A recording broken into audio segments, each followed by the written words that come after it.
कोई रहते नहीं, कोई स्वामी शांता पूछने के लिए आते नहीं है, और आराम से वो हमारे साथ चलकर आता था, नीचे से वापस लौट जाता था, मैं ऊपर चला आता था।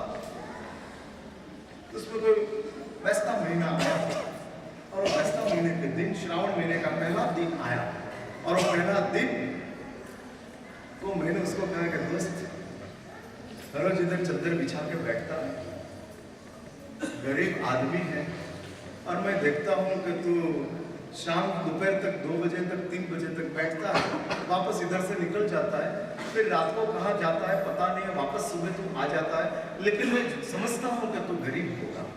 जी महाराज, गरीब, अनाथ, जन्म देने वाली माँ कौन है पता नहीं, किसके निमित्त से मैं संसार में आया वो बाप का भी पता नहीं, कैसी संसार की कमनसीबी है। इंसान बनना और अनाथ बनना, इंसान बनना और गरीब बनना, ये कर्म महासत्ता की ओर से जबरदस्त 2 अपमान है। मेरा बाप कौन मुझे पता नहीं है, और वो बेचारा अपनी अनाथता के साथ सिकुड़ता जाता है, सिकुड़ता जाता है। क्या करना, कैसे जीना। और बोले वो आदमी ने मुझे कहा, जब मुझे मिला तब 40-45 साल का उम्र का होगा, मुझे कह रहा है कि महाराज साहब, जब से समझ हुई है तब से मैंने अपने माँ, अपनी बाप, उनका मुंह नहीं देखा है। फुटपाथ मेरी माँ, फुटपाथ मेरा बाप, इसके सहारे सहारे में बड़ा हो गया। ये गरीबी है। पार्श्वमणि प्रीमाइसिस पर रहने वाले आपको गरीबी क्या है उसका पता नहीं होगा, लेकिन कभी वेद तुगलम में जाना, कितनी स्कैर्सिटी में वो लोग अभाव में जीते हैं, कितने अभाव। हमारे रूम में मच्छर है तो हम मैनेजमेंट को शिकायत करते हैं कि मच्छर है, मच्छरदानी दो, या तो ऑल आउट दे दो, या तो ओडोमॉस दे दो, मच्छर है। और उधर वेद तुगलम गांव में जाओ, गरीब बच्चे मच्छरों के बीच में शरीर के ऊपर सोया हुआ है, और शरीर के ऊपर एक साथ 50 मच्छर आकर बैठे हैं, खून ले रहे हैं, वो बेटा सो रहा। ये दारिद्र्य है। कितने अभाव में जीतेंगे, कितने अभाव।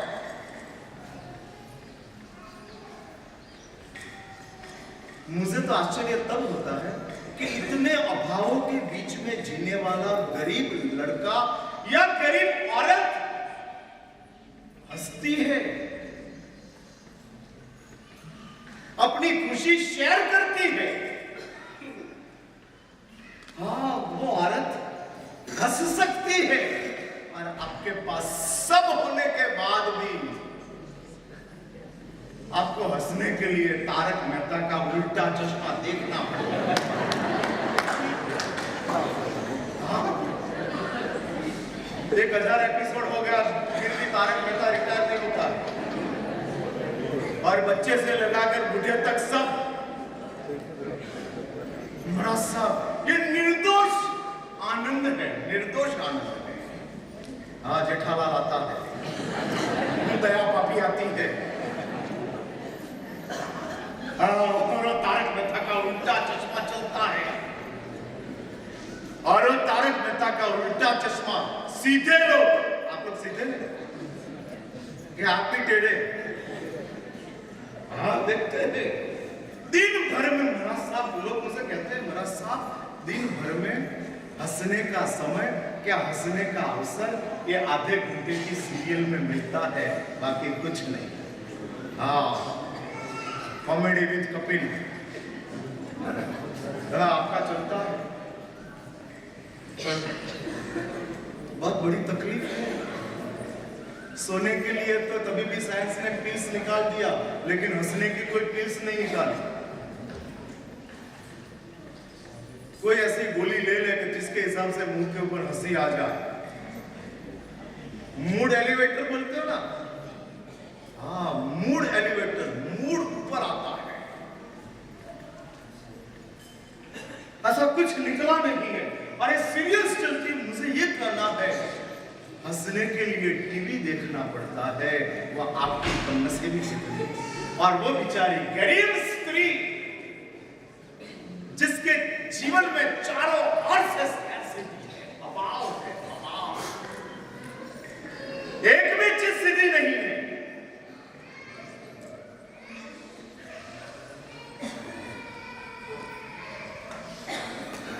और फिर भी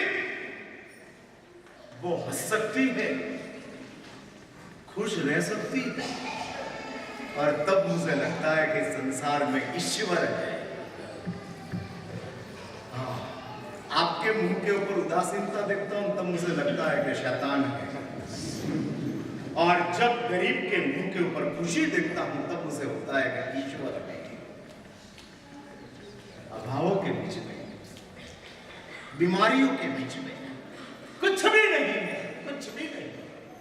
360 दिन गरीब के लिए समान है, आपके लिए पर्यूषण है, आपके लिए दिवाली है, आपके लिए रक्षाबंधन है, राखी पूनम है। गरीब के लिए 360 दिन समान है। सुबह जगना, मजदूरी करना, भीख मांगना, और एक बार दो बार खाना मिल जाए तो खा लेना, वापस कल सुबह, वापस कल सुबह। एक भी भोजन का एक भी कौड़ यदि हम झूठा छोड़ते हैं तो याद रखना, एक गरीब का पेट भरने में हम कामयाब नहीं होते। उसके पेट के ऊपर लात लगा नहीं छोड़ सकते हो। भगवान ने ऐसा कहा, कम खाओगे तो उनोदरी का तप होगा, लेकिन जूठा छोड़ोगे तो आईबिल का दंड होगा। जितनी भूख है उसमें कम खाओगे तो प्रभु कहते हैं आप तपस्वी हो, लेकिन जितनी भूख है उतना खाने के बाद ज्यादा लिया और आपने जूठा छोड़ दिया तो शास्त्र में कहते हैं आईबिल नहीं, छठ बताया। जूठा छोड़ना, उसका प्रायश्चित क्या? छठ मीन्स 6 बार खाने का।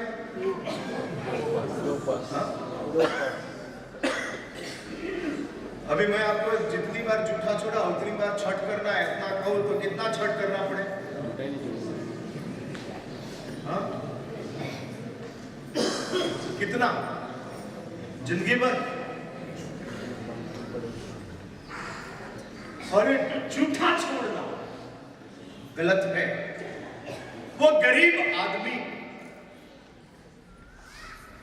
उसको मैंने ऑफर किया कि दोस्त तू गरीब है, आज अच्छा दिन है, रास्ता महंगा है, तुझे चाहिए तो मैं 1000-2000 की मदद करा सकता हूँ, आते हैं मेरे पास बनवान लो। और उनको मैं कहूँगा तो खुशी खुशी से तुझे 2000 दे देंगे, तू मांगेंगे तो 2 रुपया भी नहीं देंगे, लेकिन मैं कहूँगा तो 2000 दे देंगे।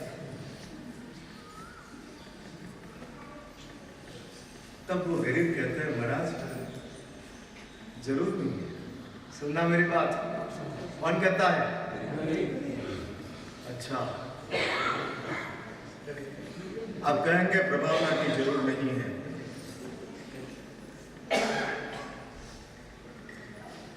और इधर से प्रभावना हो जाएगी, नक्की होगी,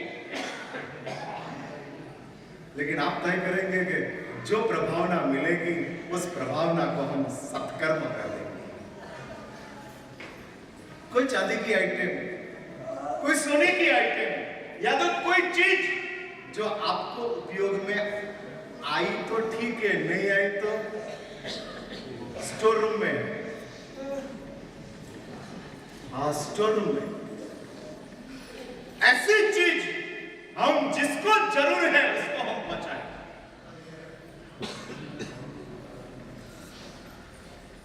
प्रभावना नहीं लेना वो गलत है, लेकिन प्रभावना रख लेना वो भी गलत है।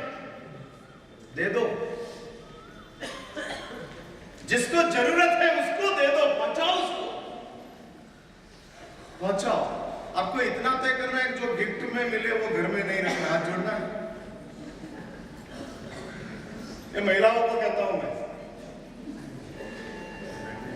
अभी आएगा रक्षाबंधन, राखी पूनम। हाँ, वेट करते हैं, राखी पूनम का वेट करते रहे। भाई भी जितनी दूर आवे इतना अच्छा है।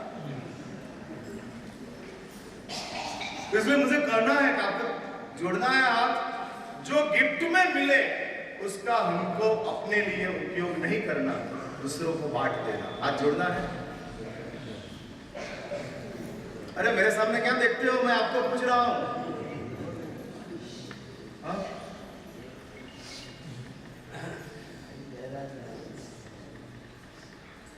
क्या सोचते क्या? ऐसा रखना है, घर वालों की गिफ्ट रखना, बाकी की बाहर वालों की दे देना, ऐसा रखना है।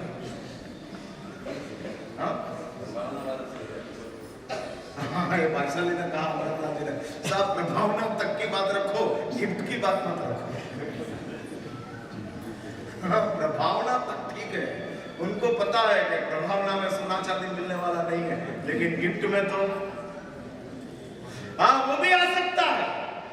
और इसलिए नहीं, हमको नहीं। वो गरीब आदमी मुझसे कहता है महाराज नहीं चाहिए। फिर मैंने और ज्यादा उदारता से कहा कि दोस्त, शरीर है, उम्र हो रही है, गांव में चारों और मच्छर है, और तेरे पास कोई ऑल आउट वगैरह